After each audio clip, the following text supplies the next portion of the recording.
देश के सभी गांवों में एकत्र की गई कलश मिट्टी उत्तर प्रदेश की राजधानी लखनऊ से होते हुए देश की राजधानी दिल्ली में अमृत वाटिका बनाई जाएगी। आपको बता दें कि सांसद, मंत्री, विधायक, ब्लॉक प्रमुख समेत क्षेत्र से आए प्रधानों, ग्रामीण महिलाओं और छात्राओं ने हाथों में कलश तिरंगा लेकर डीजे ढोल नगाड़ों के साथ रथ में कलश यात्रा निकाली। ब्लॉक परिसर में मेरी माटी मेरा देश कार्यक्रम हुआ, जिसमें वीर सपूतों को याद कर श्रद्धांजलि दी गई। कार्यक्रम में 32 गांवों के प्रधान और लोग शामिल हुए। वहीं कलश यात्रा कस्बा जसपुरा के बरमदेव के स्थान से शुरू होकर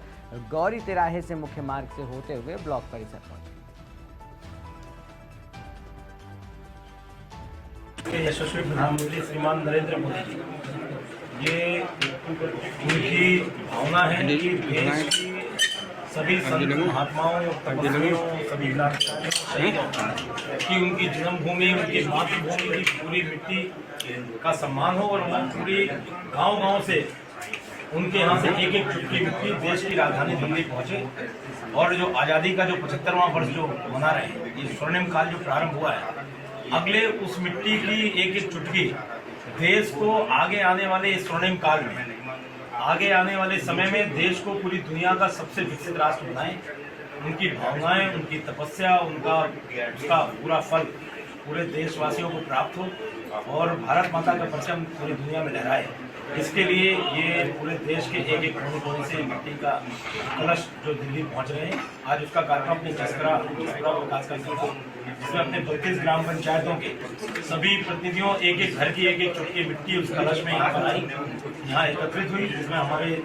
जिले के, हमारे सभी पार्टी के, क्षेत्र के सभी सम्मानित लोग,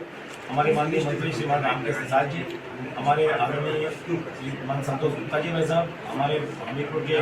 विधायक आदरणीय श्री मनोज प्रजापति जी, हमारे विशेष योगदान रहा हमारे जसपुरा ब्लॉक के ब्लॉक प्रमुख हमारे आदरणीय निषाद जी का। बहुत सफल आयोजन हुआ, बड़ी मात्रा में नगर के लोगों ने, सभी लोगों ने, आप सभी मीडिया के बंधुओं ने भी इसको उसी भाव से इस कार्यक्रम को लिया जिस भाव से यशस्वी प्रधानमंत्री श्रीमान नरेंद्र मोदी जी ने इस कार्यक्रम को प्रारंभ किया। आज़ादी के बाद जैसा जश्न जसपुरा ब्लॉक परिसर में देखने को मिला, जिसको लेकर के आज चर्चा का विषय है, इस विषय में क्या कहना है? देखिए, हम लोग अपने आप को सौभाग्यशाली मानते हैं कि हम लोग ऐसी विचारधारा और ऐसी पार्टी के कार्यकर्ता हैं। हम लोगों ने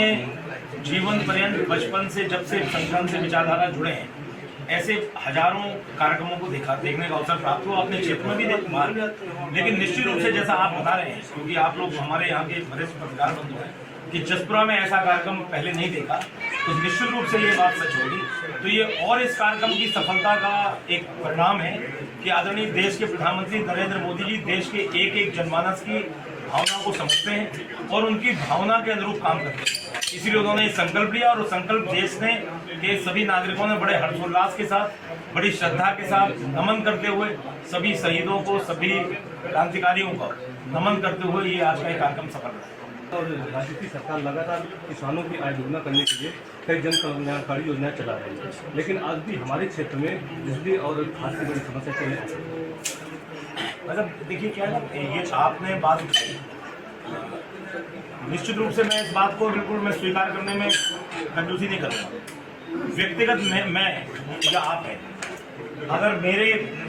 घर पे भी मुझे भी लगता है कि मेरी ये फाइलें ठीक नहीं है, मुझे क्षेत्र के लोगों ने इतने पत्र दिए, मैं दे नहीं पाया, ये मुझे विकास का काम करना चाहिए, मैं कर नहीं पाया, इसका मतलब ये नहीं कि हम लोग संकल्पित नहीं, हम लोग का संकल्प है, उस काम को करना चाहते हैं। समय अभाव के कारण से अनेकों बार हम लोग टेलीफोन भी नहीं उठा पाते हैं, लोगों के यहाँ जा नहीं पाते, आ नहीं पाते, अनेक प्रकार की कठिनाइयाँ होती हैं। तो मैं समझता हूँ कई बार ऐसा होता है, जैसे अभी एक बार बारिश अभी नहीं हुई तो बुआई एक साथ आ गई बड़ी तेजी के साथ, और मैंने अभी इसमें खाद के लिए बड़े लेवल पर बात की, इफ्को के लोगों से भी, बाकी जगह पूरी बात की, रैक लगने के लिए रेलवे से भी बात की कि अगर रैक नहीं हो पा रही तो किसी प्रकार से जल्दी से रैक उपलब्ध। एक साथ डिमांड खाद की आ गई है, इस कारण से ये थोड़ा सा संकट पैदा होता है।